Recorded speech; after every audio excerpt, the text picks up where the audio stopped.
पूजन सेवा करेंगे। अधिकतर भक्तजन आरती देखने के लिए आते हैं। आरती देखने की वस्तु नहीं है, आरती सेवा का विषय है।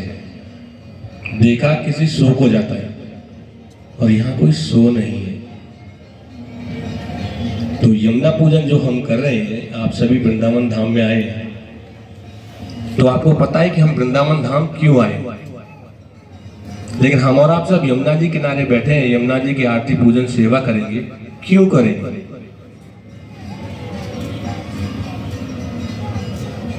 भाई हम वृंदावन आए तो हमें पता ना, हमें बांके बिहारी दर्शन करने हैं, प्रेम मंदिर जाना है, राधा रमन जी जाना है, इस्कॉन जाना है, वगैरह वगैरह।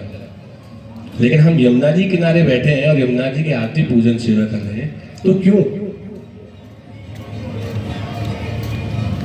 क्योंकि यमुना महारानी प्रथम ब्रजवासिनी है।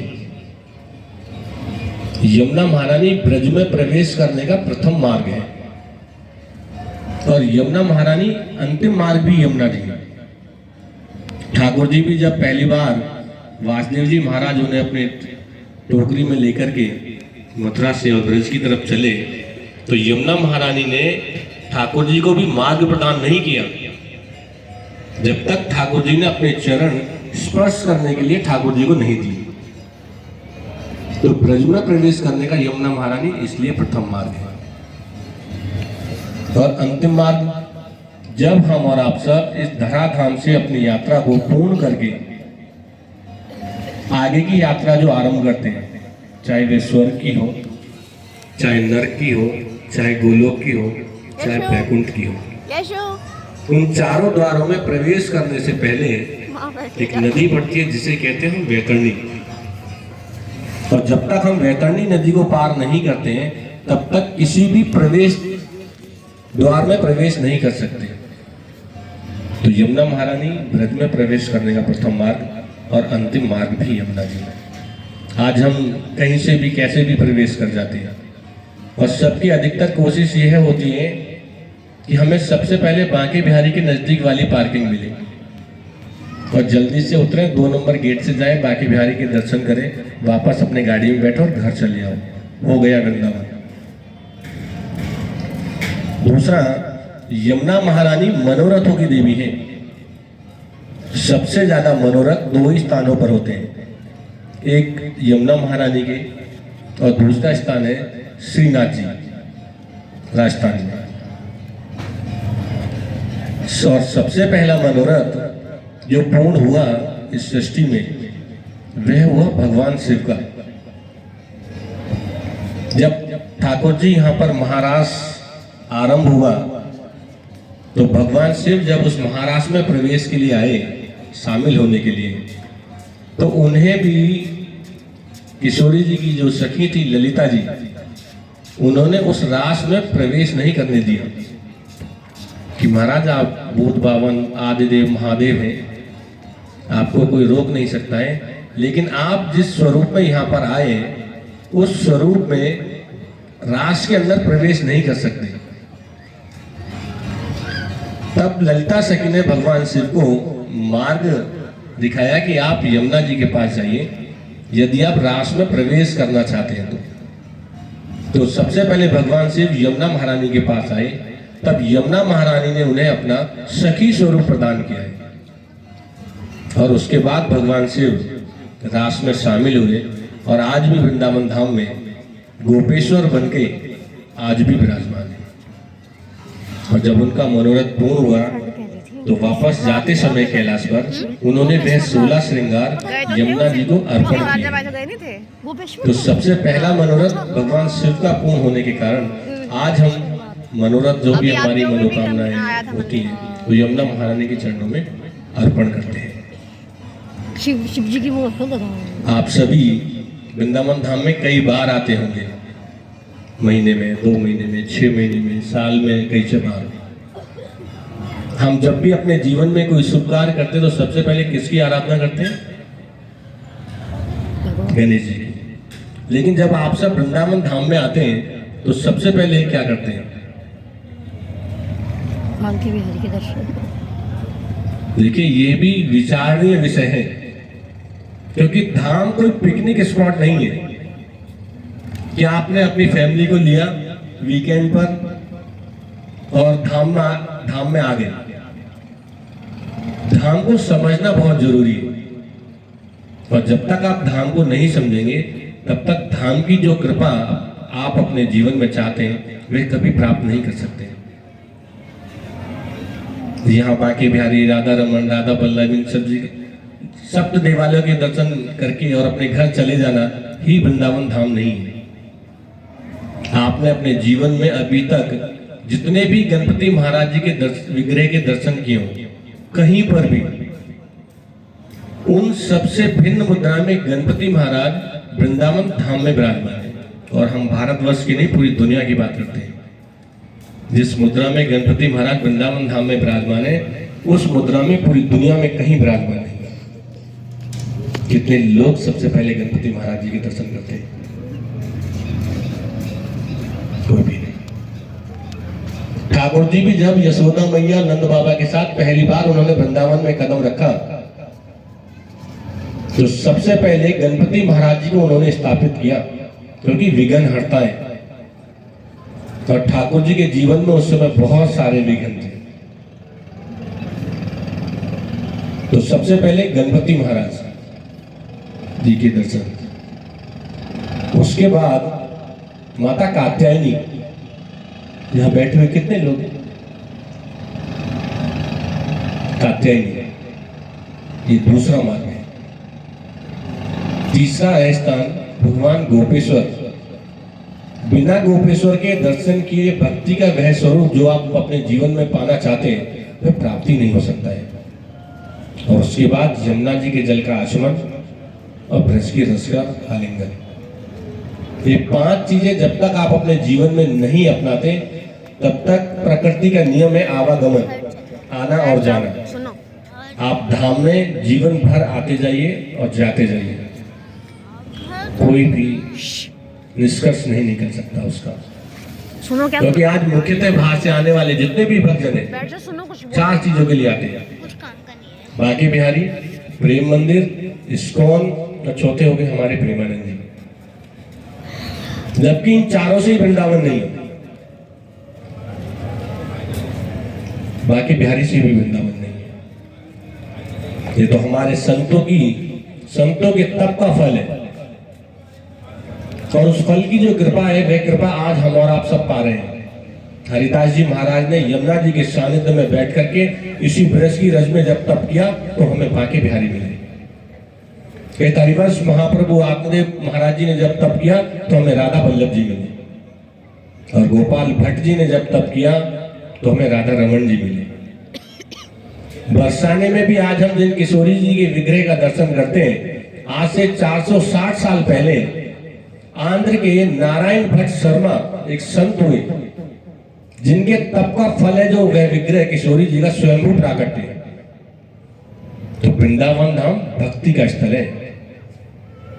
यहाँ हमारे संतों ने अपने इस हाड़ मास के शरीर को सर्दी में, गर्मी में, बरसात में इसी रज में बैठ करके गला दिया बिल्कुल, तब जाकर के आज हम और आप सब उस कृपा को प्राप्त कर रहे हैं जो हमें अपने जीवन में चाहिए।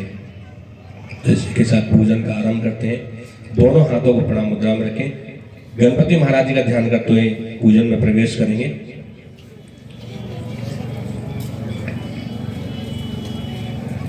मायरा सुन ले बेटे, कितनी अच्छी बात बता रहे हैं, हमें कभी पता था इस चीज का? हाँ, नहीं पता था।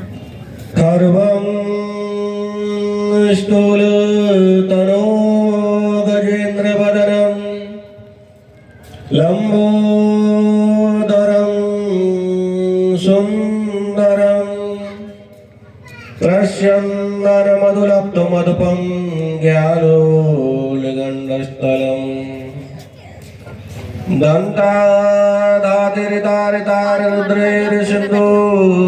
दन्तादातिरितारितारुद्रैर्सिन्दूरशोभाकरं वन्दे शैलसुतासुतं सिद्धिप्रदं कामदं वक्रतुण्ड महाकाय सूर्यकोटि समप्रभा निर्विघ्नं कुरु मे देव सर्व कार्य सुसर्वदा। बोल श्री गणेश जी महाराज की। गणपति महाराज के बाद में सभी भक्तजन ठाकुर जी और किशोरी जी के युगल स्वरूप का ध्यान करेंगे।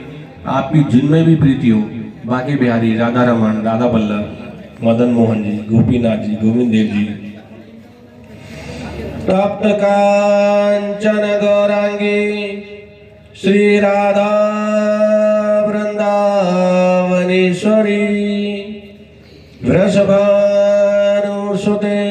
देवी प्रणमामि हरिप्रिये।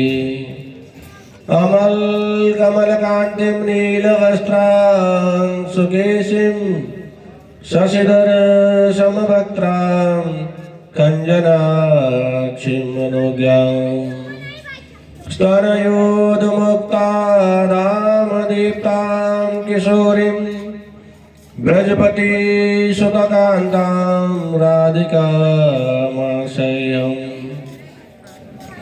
नमो दलिननेत्राय वेणुवाद्य विनोदिनी राधाधर सुधापान शालिनी वनमालिनी। हे कृष्ण करुणा सिंधु दीनबंधु जगतपते गोपेश गोपिका कांत श्री राधा कांत नमोस्तुते। श्री राधा युगल जोड़ी सरकार की। ठाकुर जी और किशोरी जी के बाद में सभी भक्तजन वृंदा रानी अर्थात तुलसी महारानी जो कि हमारी किशोरी जी का जड़ स्वरूप है और वृंदावन धाम का ध्यान करेंगे। वृंदाये तुलसी देव्यै प्रियायै केशवस्य च कृष्ण भक्ति प्रदे देवी सत्यवती नमो नमः। नवयौवन संपन्नां द्वैभुजां शुक्लवाससी नानालंकार ध्याये मनोभीष्टफलप्रदां।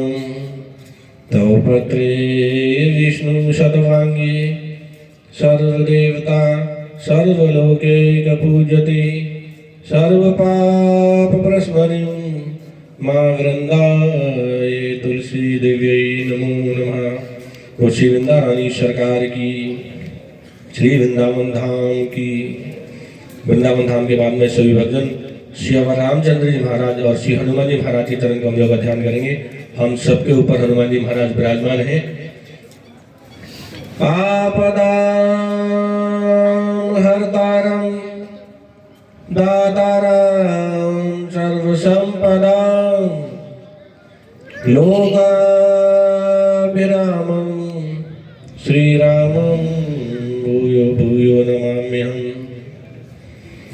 मनोजवं मारुततुल्यवेगं जितेन्द्रियं बुद्धिमतां वरिष्ठं वातात्मजं वानरयूथमुख्यं श्रीरामदूतं शरणं प्रपद्ये। श्री रामचंद्र जी महाराज की। श्री हनुमान जी महाराज की। हनुमान जी महाराज के बाद में सभी भक्तजन अपने अपने शिक्षा गुरु दीक्षा गुरु जी महाराज ब्रज के सभी संत रसिक जनों को गुरुतुल्य भाव में नमन करेंगे। गुरु ब्रह्मा गुरु विष्णु गुरुदेव महेश्वर गुरु साक्षात् परम ब्रह्म तस्मै श्री गुरुवे नमः। अज्ञानतिलाञ्जस्य ज्ञानाञ्जलिशलाकया चक्षुरुन्मिलितं येन तस्मै श्री गुरुवे नमः। श्री गुरुचरण कमलों नमो नमः। श्री सद्गुरुदेव भगवान की। सभी भक्तजन अपने अपने पुष्प आगे निवेदित करें।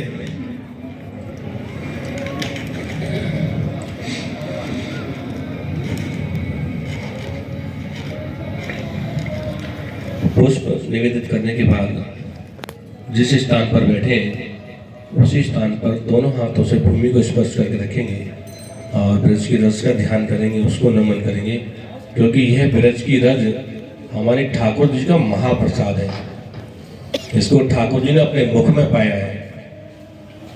और आज हमारा तो पैरों में बहुत जूते चप्पल पहन करके ब्रज की परिक्रमा करते हैं वृंदावन की।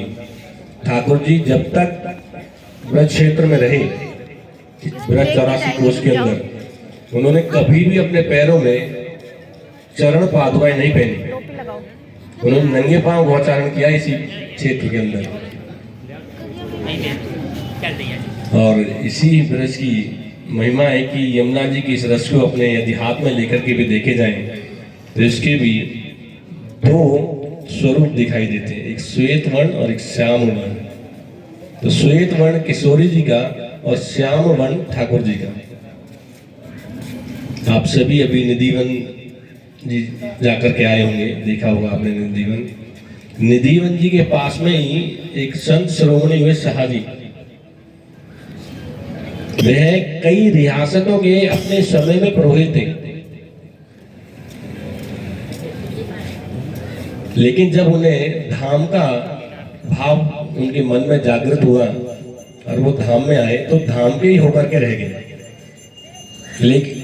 लेकिन वे अक्सर अपने शिष्यों को कहा करते थे कि जब मैं मर जाऊं, अंतिम सांस जब मेरी पूर्ण हो जाए इस धरा पर, तो आप मेरे शरीर को कभी भी कंधों पर उठा करके नहीं लेकर के जाइएगा मोक्ष धाम तक। मेरे पाँव में रस्सी बांधिएगा और मुझे खींचते हुए वहां तक लेकर के जाइएगा। और हुआ भी ऐसा ही। जब उन्होंने अपना शरीर छोड़ा तो उस समय जो भी उनके शिष्य थे, शाहजी मंदिर आज पूरा पक्का बना हुआ है, लेकिन बीच का हिस्सा आज भी कच्चा है। शमशान तक तो नहीं लेकर आए उन्हें खींच करके, लेकिन उस बीच के हिस्से में ठाकुर जी को विराजमान करा के और पहले ठाकुर जी की 7 परिक्रमाएं कराएंगे उनके पांव में रस्सी बांध करके। उसके बाद उन्हें यहाँ पर लेकर के आए मोक्ष धाम तक। तो ये हमारे संतों के तप स्थली रही है। तटिया स्थान आज भी वृंदावन में एक ऐसा स्थान है जहां पर किसी को बैठने के लिए आसन नहीं दिया जाता। यहाँ तो हम और आप सब आसन पर बैठे, यदि आसन नहीं हो तो यहाँ कोई बैठे भी नहीं। लेकिन तटिया स्थान एक ऐसा स्थान है जहां आज भी किसी को आसन नहीं दिया जाता। ब्रज की रज में बैठ करके ही प्रसादी पवाई जाती है। यदि आपको ऐसा लगता है कि हम बहुत पैसे वाले हैं, बहुत धनाढ्य व्यक्ति हैं और हमारे कपड़े गंदे हो जाएंगे, तो आप अपने घर जा सकते हैं, आपको कोई रोकेगा भी नहीं। तो यहाँ तो कण कण में ठाकुर जी की लीलाएं विराजमान है। आज जो भी भक्तजन आते हैं, सिर्फ इस पंचकोशी परिक्रमा जितना भी वृंदावन उतने ही एरिया के दर्शन करके अपने घर चले जाते हैं। यमुना पार कितने लोग जाते हैं? यहां से 8 किलोमीटर आगे एक स्थान है भांडेर मंदिर, जहां पर ठाकुर जी और किशोरी जी का विवाह हुआ है अलौकिक रूप में, लौकिक दृष्टि में नहीं है। इसलिए उस स्थान को गुप्त वृंदावन कहते हैं। और ब्रह्मा जी ने स्वयं अपने हाथों से आचार्य बनकर वह विवाह संपन्न किया है। और उस स्थान के बारे में कहा जाता है कि जो व्यक्ति, आदि वराह पुराण में ऐसा वर्णन है कि जो व्यक्ति एक बार भांडेर वन के दर्शन करके आ जाए, वह दोबारा कभी मां के गर्भ में नहीं आता है। यहां से 1.5 किलोमीटर आगे यमुना जी के उस पार महागौरी माता मंगला लक्ष्मी स्वरूप में विराजमान है। यहां से 2 किलोमीटर आगे यमुना जी के उस पार 2-3 किलोमीटर आगे रास में से जब हमारी किशोरी जी रूठ कर ठाकुर जी से दूर हुई, तो यहां से यमुना जी के उस पार आकर के विराजमान हुई, जिस स्थान का नाम है मानसरोवर। हम तो सिर्फ एक कण को देख करके अपने आप को सोचते हैं हमने वृंदावन की यात्रा कर ली और वृंदावन पूर्ण हो गया, जबकि एक सिरे का एक शुरुआत का हिस्सा है। और यदि रियल में वृंदावन के दर्शन कर रहे हैं तो यमुना जी के उस पार वृंदावन है, जो कि भरतपुर कामा बोलते हैं उस स्थान को, और काम्य वन है। गर्ग संहिता आदि पुराणों में स्थान का नाम है काम्य वन, जिसे आदि वृंदावन कहते हैं। आज भी वहां का पे ठाकुर जी की वह लीलाओं के साक्षात प्रमाण है जो हमारे शास्त्रों में लिखे हुए हैं। और आज हम जिस वृंदावन के दर्शन करते हैं, यह वृंदावन निवृत्त वृंदावन है, जो चैतन्य महाप्रभु के आने के बाद एक स्थान पर संगठित कर दिया। ये टोपी तो खोल देते ना। हाँ पहन ले। जैकेट वाली निकाल दे। तो ब्रज की रस में जगह जगह पर ठाकुर जी की लीला है। यदि आप 84 कोष की परिक्रमा करते हैं तो ये सत्यता बात है कि आपको 84 कोष की परिक्रमा करते समय कहीं ना कहीं ठाकुर जी किशोरी जी की रासलीला होते हुए के दर्शन अवश्य होंगे। तो ब्रज की महिमा को समझे। यहाँ से जाते वक्त आप सभी बढ़िया बढ़िया मिठाइयाँ पेड़े लेकर के जाते होंगे अपने घर। थोड़ी सी ब्रज की रस और यमुना जी का जल भी अवश्य लेकर के जाए, अपने देवालय में रखें, रोजाना उसे अपने मस्तिष्क पर लगाएं। तो इसी के साथ दोनों हाथों से जिस स्थान पर बैठे उस स्थान पर भूमि को स्पर्श करके रखें और ब्रज की रस का ध्यान करेंगे। सुश्याम अश्वक्रांति रतक्रांति विष्णुकांति वसुंधरे उत्तरता शिवराहेन कृष्णेन शतवागुण अचले हर मे पापम जन्मयात् कृतं दुष्कृतं अनंत ब्रह्मपूतासि काशिना विवन्दितां त्वया हतेन पापेन गच्छामि परमां गतिं श्रीब्रजरेणु नमस्तुभ्यं पापमानं प्रणाशनम्। उसी ब्रजरेणु सरकार की।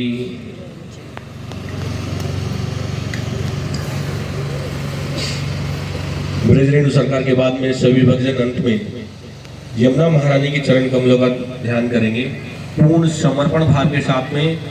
जहाँ सर्वस्व अर्पण हो जाए वह समर्पण। तो दोनों हाथ उठा करके यमुना महारानी की चरण कमलों का ध्यान करेंगे।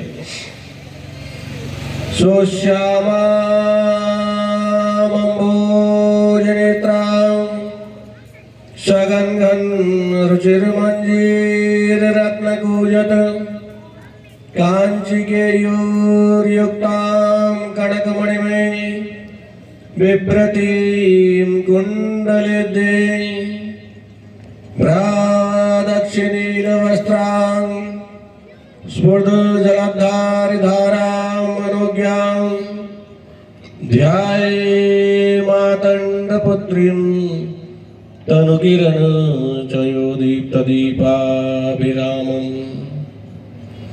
नीलवर्णे नमस्तुभ्यं सर्वलोकैकपूज्यते सर्वपापप्रशमनीं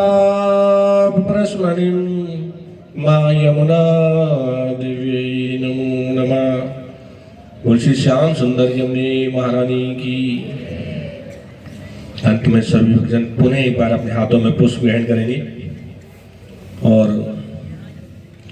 सारा लेकर के जाओ और यमुना महारानी को यमुनाष्टकम पाठ के द्वारा पुष्पांजलि अर्पण करेंगे। 2 मिनट का पाठ है और आप सभी से निवेदन है यदि आप अपनी भक्ति को ठाकुर जी के चरणों में और पुष्ट करना चाहते हैं, स्थिर करना चाहते हैं, तो वैसे तो त्रिकाल संध्या का वर्णन है कि 3 समय होना चाहिए, नहीं तो एक समय अवश्य अपने घर में यमुनाष्टकम का पाठ करें, क्योंकि यमुना महारानी सकल सिद्धियों की प्रदायिनी है। यमुना महारानी ठाकुर जी की प्रत्येक लीलाओं की साक्षी है, चाहे वे लीला मथुरा से लेकर के गोकुल, नंदगांव, बरसाना, वृंदावन या कुरुक्षेत्र के मैदान में। और जब ठाकुर जी द्वारकाधीश बने तब भी यमुना महारानी कालिंदी के नाम से चतुर्थ पटरानी बन करके ठाकुर जी के साथ सदैव रही। यमुना महारानी सूर्य नारायण की पुत्री है, यमराज जी इनके भाई हैं और शनि महाराज भी इनके भाई हैं। जो भक्तजन यमुना महारानी का ध्यान करते हैं, उनकी आराधना करते हैं, उन्हें कभी भी अंतिम समय में यम की यातनाएं नहीं सहनी पड़ती हैं। शनि दोष नहीं प्रभावित करता है और सूर्य उनका हमेशा प्रबल रहता है। भागवत जी में वर्णन है कि ठाकुर जी की 16,108 रानियां थी। उनमें से 16,107 रानियों को वैधव्य दोष लगा है, लेकिन यमुना महारानी को कभी भी वैधव्य दोष नहीं लगा, क्योंकि यमुना महारानी जिस तरीके से इस धराधाम पर रही, उसी तरीके से गोलोक में भी बिरजा के नाम से सदैव साथ रहती है ठाकुर जी की, क्योंकि यमुना जी का एक नाम बिरजा भी है और बिरजा जी के तट पर बसा हुआ होने के कारण इस क्षेत्र का नाम ब्रज है। जब वल्लभाचार्य जी महाराज पहली बार इस ब्रज क्षेत्र में आए, 14 साल की उम्र में जगत गुरु की उपाधि उन्होंने प्राप्त कर ली थी, इतने ज्ञान था उनके पास। लेकिन जब धाम आए, वृंदावन धाम आए, तो उन्हें मार्ग नहीं सूझ रहा था कि मैं कहां जाऊं और कहां नहीं। तो सबसे पहले गोकुल के पास ठकुरानी घाट है, वहां पर यमुना जी की शरणागति ग्रहण की उन्होंने। ये तो अभी कलिकाल की बात है, आज से लगभग 400, 500, 550 साल पहले की बात है। तो वहां पर यमुना महारानी ने वल्लभाचार्य जी महाराज को साक्षात दर्शन दिए। और आज हम जो 84 कोष की जो परिक्रमा करते हैं, वह वल्लभाचार्य जी की देन है। इस कली काल में वल्लभाचार्य जी की 84 बैठकें हैं इस 84 कोष के अंदर। और जब उन्होंने यमुना महारानी को पहली बार जब देखा, तो उनके मुख से जो शब्द निकले वही यमुनाष्टकम पाठ है। तो सभी से निवेदन है, जिनको आता है वो साथ में पाठ करें, जिन्हें नहीं आता है ध्यान से सुने, और जो साथ में पाठ करना चाहते हैं, दोनों तरफ लिखा हुआ है, साथ में पाठ भी कर सकते हैं।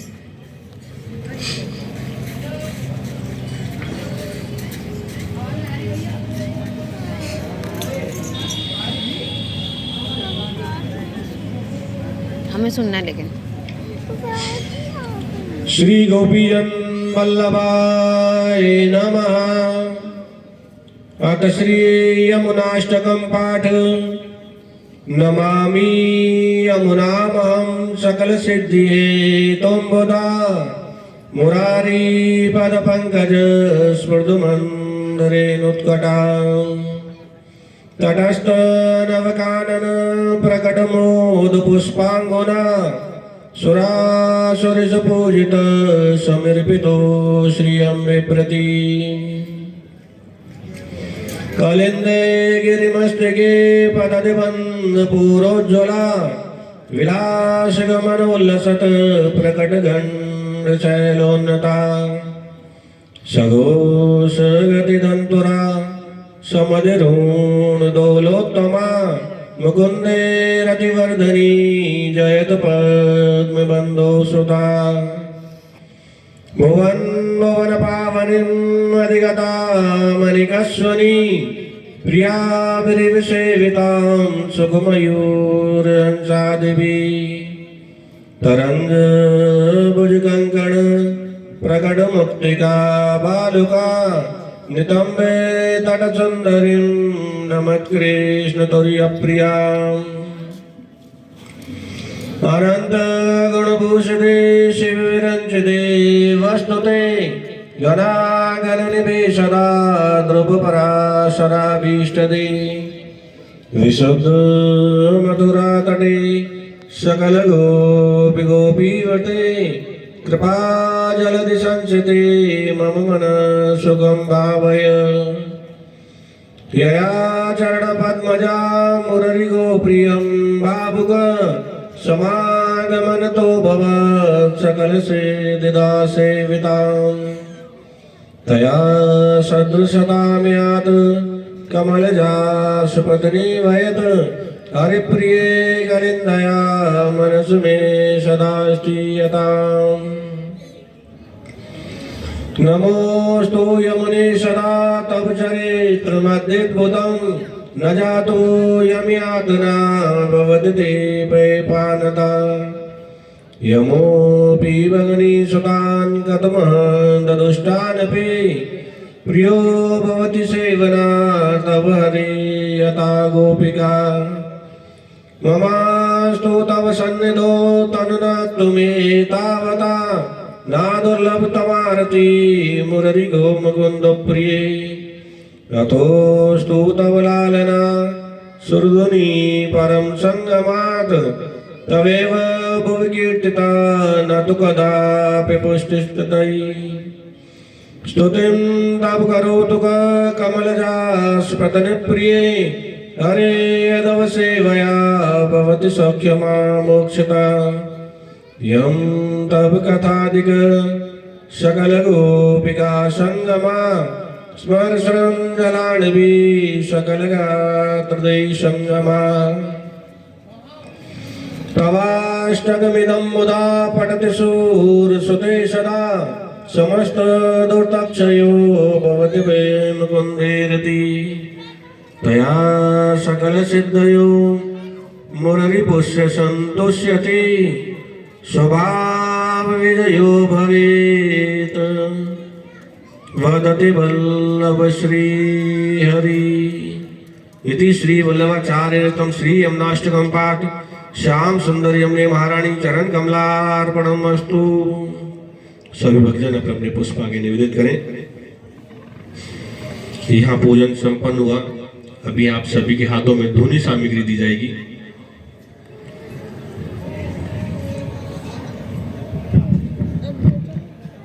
रुको अभी तो होगा शुरू।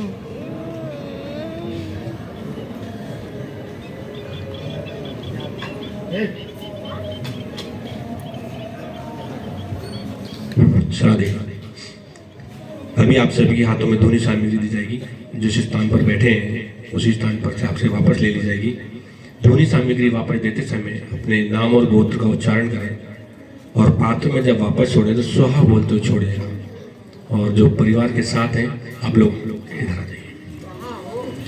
वो यदि कोई भी मनोरथ मनोकामना यदि हो विशेष उनके मन में तो हमारे पास आकर के 11 आहुतियां यहाँ पर अर्पण कर सकते हैं।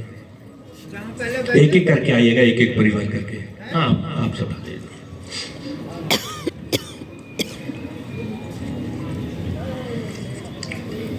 नहीं अलग कर दीजिए।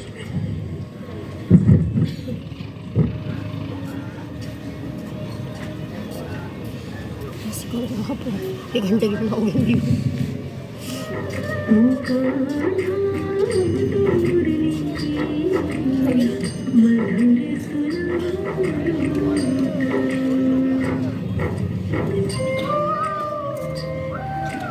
अरे यार एक ट्रेन लड़की है मेरी। प्लीज ना जल्दी। अभी इधर ही है, पास में ही है।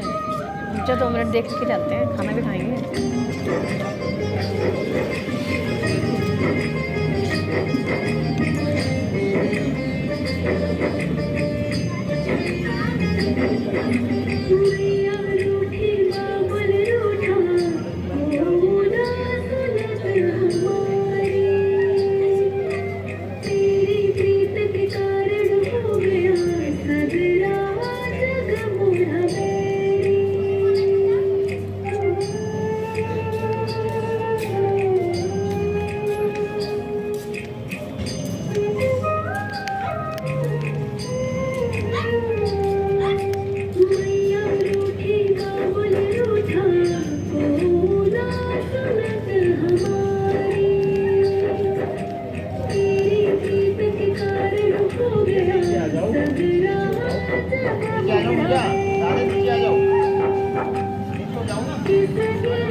ये आरती के लिए बीच वाला स्थान छोड़ दें, कोई भी हनुमान जी की तरफ पीठ करके ना खड़े हो।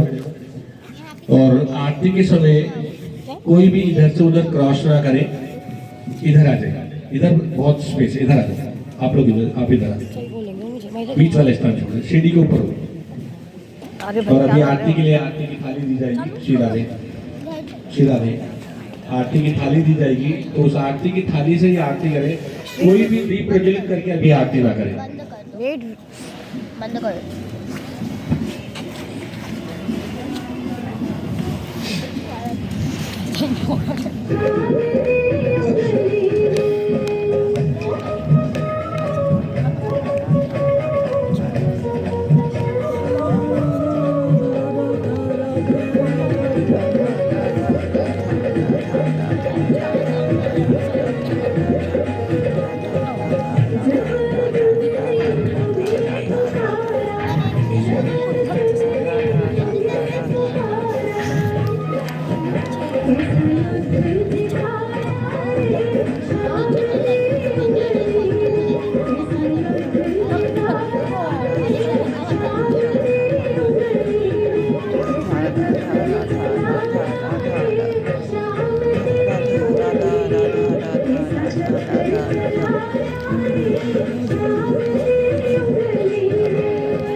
बोलो श्री श्याम सुंदर यमुने महारानी की।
श्याम सुंदर यमुने महारानी की, बाल कृष्ण लाल की।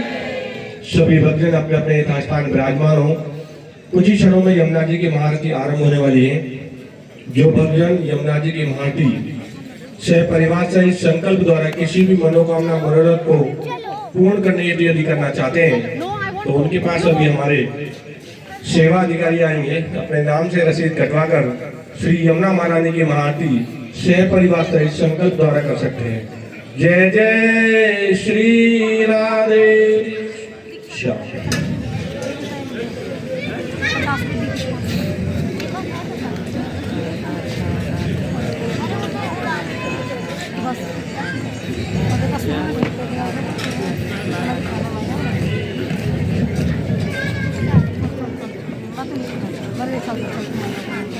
अरे पैसे कैसे चालू